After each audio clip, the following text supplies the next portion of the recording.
My kitchen is not Election Command Central. My living room is Election Command Central. Everybody in my family were sort of all acting as personal pundits for each other. And so now I extend my punditry to you. Um, you know, I've got to have my CNN and my MSNBC channel on recall because I have to switch between the two. I'm finally tired of MSNBC. There's something nice and comforting about hearing what you want to hear, but eventually it gets tiresome. And so I have to watch it because I have to be able to talk to my mother. But in fact, all those guys now bug the shit out of me, and I don't want to listen to them. Another important part of my election preparation would be the fact that I am checking about, 10 different websites a day for my election news.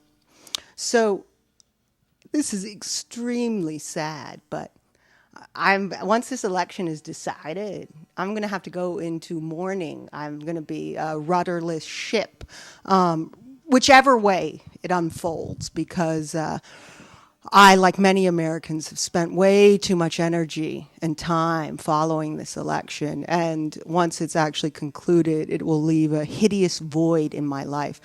And it concludes sort of right at the same time that also Project Runway is over and the Rachel Zoe project. There's really not going to be much worth living for. Why this election over last election would be interesting to me and should be interesting to you.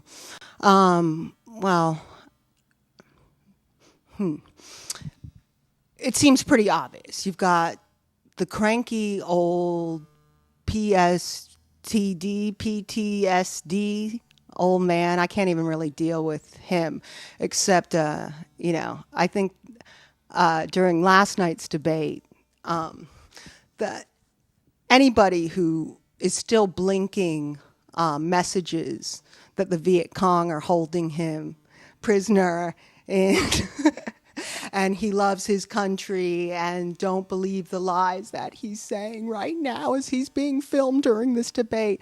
I mean, the Morse code that old man is doing with his eyes is enough to make him unqualified to be president. We don't need presidents actually secretly sending messages to other people because of, boo, boo, boo. I don't like that, Andrew. But okay, let me think about that again. On the Republican side, you have winking and blinking. You've got John McCain, who is for obvious reasons, too old, too cranky, too mavericky. And by that I mean neither follower nor leader for me to be interested in him at all. And then you've got this very compelling, bespectacled brunette who has a real yen for hate speech. So I'm, predisposed to liking that type of person. But I guess where she and I differ in hate speech is that I wish she was a little more direct. I wish she was a little more honest. I guess because the nights are so long in Alaska, people's vocabularies, they develop all these different words. We all know how many words the Eskimos have for snow, but who knew how many words white Alaskans had for black people? So you've got her, instead of saying, "Wake up, America, a Negro is about to enter the White House. We can't let that happen. Oh, no." You've got her calling him a community organizer, someone who we don't know someone who hangs out with terrorists and all these other ways of calling Obama black or other. And I wish she would just say what's really on her mind. Go all the way. And sure, she'll have to eat some shit for it. But frankly, if she's really going to get the Bradley effect into high gear, she best just prey on the race for the White House. What else can I say about her? So, the hate speech, it's not really working for her. Her approval ratings are going down. So I was thinking maybe she could try humor. She has that cute nose crinkle. And so I thought of a knock-knock joke for her to tell on the campaign trail. Andrew, knock-knock. Oh, wait, I'm sorry. You're the White House. The door is the White House. Okay, the door is the White House. Knock, knock. Who's there? The first black president. The first black president.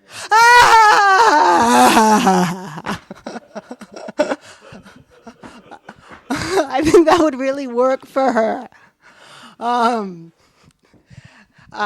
On the other side, you've got Barack Obama, and I don't know. I'm a sucker for a big white smile, a cool hand Luke Manor.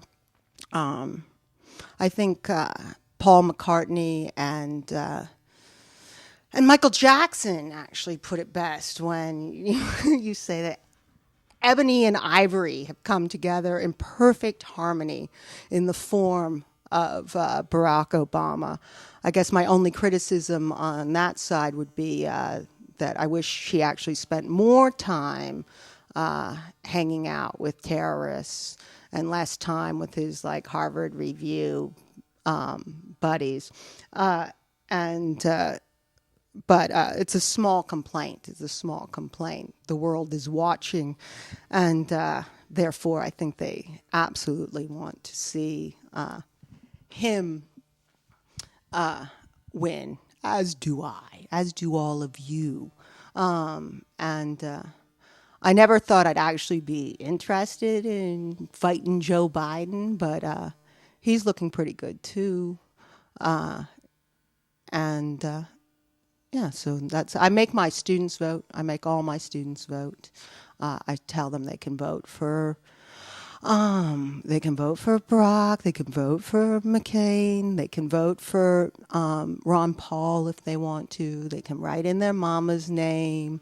They can decide to vote for either Cato or the white Sean Marshall-looking girl on Project Runway. They can write in either of those names on the ballot, but in fact, I require them as a part of my class to both register and vote. And the illegal immigrants in my class are forced to find 2 eligible Americans to vote in their stead. So I guess I'm all for the abuse of power. I think maybe I could take it in 2012.